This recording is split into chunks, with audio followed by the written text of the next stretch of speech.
జగన్మోహన్ రెడ్డి గారు అసెంబ్లీకి హాజరవబోతున్నారు. బడ్జెట్ సమావేశాలకు వైఎస్ఆర్సీపీ శాసనసభ్యులు 11 మంది హాజరవుతున్నారు అని వార్తలు వెలువడుతూ ఉన్నాయి. అధికారికంగా జగన్మోహన్ రెడ్డి గారి నోటి వెంట రాకపోయినప్పటికీ జగన్మోహన్ రెడ్డి గారికి సంబంధించినటువంటి మీడియా కన్నా కూడా మిగతా మీడియా సంస్థలన్నీ కూడా దాని మీద నిర్ణయం తీసేసుకున్నారు. జగన్మోహన్ రెడ్డి గారు అసెంబ్లీకి వచ్చేస్తున్నారు అని చెప్పేసి వార్తలు రాస్తా ఉంది.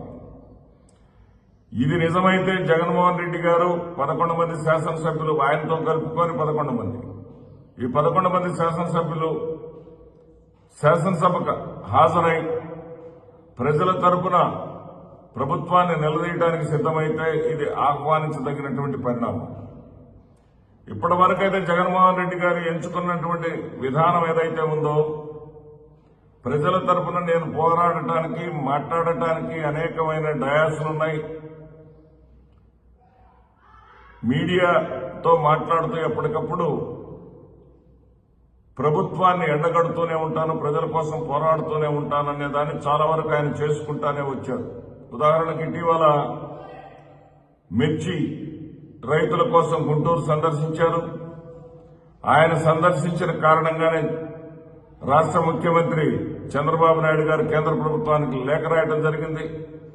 కేంద్ర ప్రభుత్వం తక్షణమే స్పందించడం జరిగింది. అంటే ప్రతిపక్ష నాయకుడిగా ఆయన బాధ్యత ఆయన నిర్వహిస్తూనే ఉన్నాడు. అయినప్పటికీ కూడా కువ్వ విమర్శల్ని ఎందుకు తాను తట్టుకోవాలనుకున్నారేమో, ఎందుకు అవకాశం ఇవ్వాలనుకున్నారేమో, అసెంబ్లీకి హాజరవటమే మంచిదే అని చెప్పేసి నిర్ణయం తీసుకున్నారేమో. నిజంగా నిర్ణయం తీసుకుని ఉంటే మనం స్వాగతించాలి. ఇక్కడ విచిత్రం ఏంటంటే పచ్చ మీడియా ఒక ట్రోల్ చేస్తా ఉంది నిన్నటి నుంచి. ఇప్పటిదాకా అసెంబ్లీకి భయపడి రావటం లేదు అంటే, భయపడి రావట్లేదంటే ఆంధ్రప్రదేశ్ రాష్ట్రంలో అమల్లో ఉంది అంబేద్కర్ రాజ్యాంగం కదా. శాసనసభ్యులను ప్రజలు అనుకున్నటువంటి శాసనసభ్యులను బెదిరించే రాజ్యాంగం ఏమైనా జరుగుతూ ఉందా?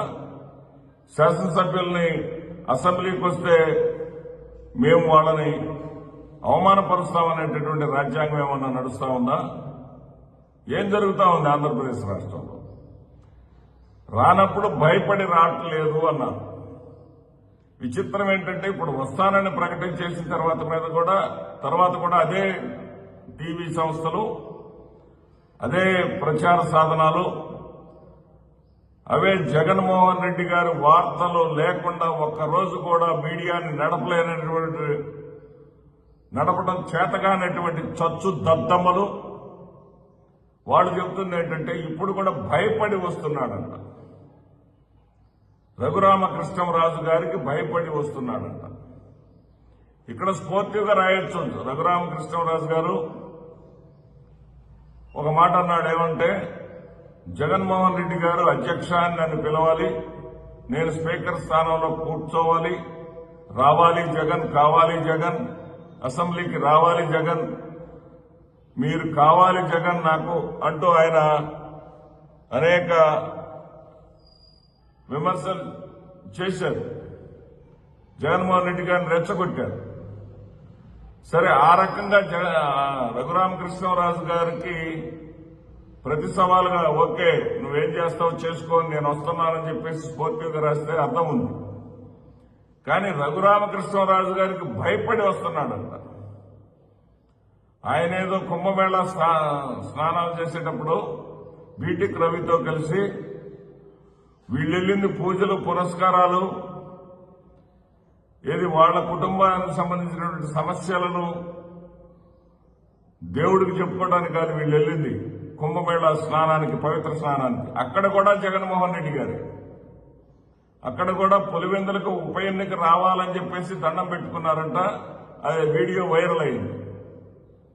అంటే ఇప్పుడు వీళ్ళు అనేది ఏంటంటే 60 రోజుల నిబంధన ఒకటి ఉంది. ఇక్కడ షెడ్యూల్ 190 ప్రకారం, క్లాస్ 4 ప్రకారం 60 రోజులు వరుసగా శాసనసభకు రాకపోతే అతని శాసనసభ సభ్యత్వం రద్దయిపోతుంది. కాబట్టి అతను 60 రోజులు వరుసగా శాసనసభకు రాకుండా ఉండాలని వీళ్ళు పూజలు చేసినట్ట. అంటే టెక్నికల్ గా సాంకేతికంగా తను ఎట్లా కాపాడుకోవాలో జగన్మోహన్ రెడ్డి గారికి తెలియనంతటి అమాయకుడా? తెలియకుండానే మీరు పెట్టినటువంటి హింసల్ని, మీరు పెట్టినటువంటి తప్పుడు కేసుల్ని, మీరు పెట్టినటువంటి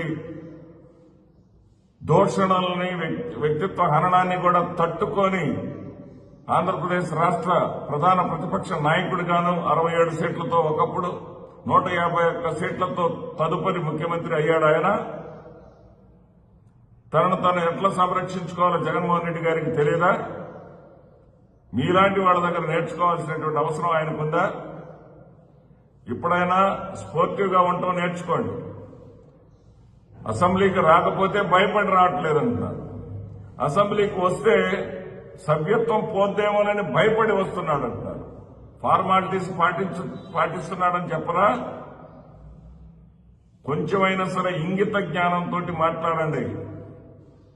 ప్రజల గురించి ఆలోచించండి. జగన్మోహన్ రెడ్డి గారి చంకలో ఏముంది? జగన్మోహన్ రెడ్డి గారు ఈ రోజున ఏం పెట్టి మొహం గడుపుకున్నాడు? జగన్మోహన్ రెడ్డి గారు ఏ దువ్వెను పెట్టి తలదూకున్నారు? ఇవి కాదు వార్తలు. ప్రజలకు సంబంధించినటువంటి వార్తలు ఏదన్నా ఉంటే, ప్రజలకు మేలు చేసేటువంటి ఫోర్త్ ఎస్టేట్ గా ఏది ప్రభుత్వానికి ప్రజల తరపున వకాల్తా పుచ్చుకునేటటువంటిదే మీడియా. అంతేగాని జగన్మోహన్ రెడ్డి గారి మీద వ్యక్తిత్వ హననం చేయటం, జగన్మోహన్ రెడ్డి గారు దగ్గారా తుమ్మారా అనే వార్తలు రాయటం కాదు మీడియా. ఇకనైనా గుర్తుపెట్టుకోండి.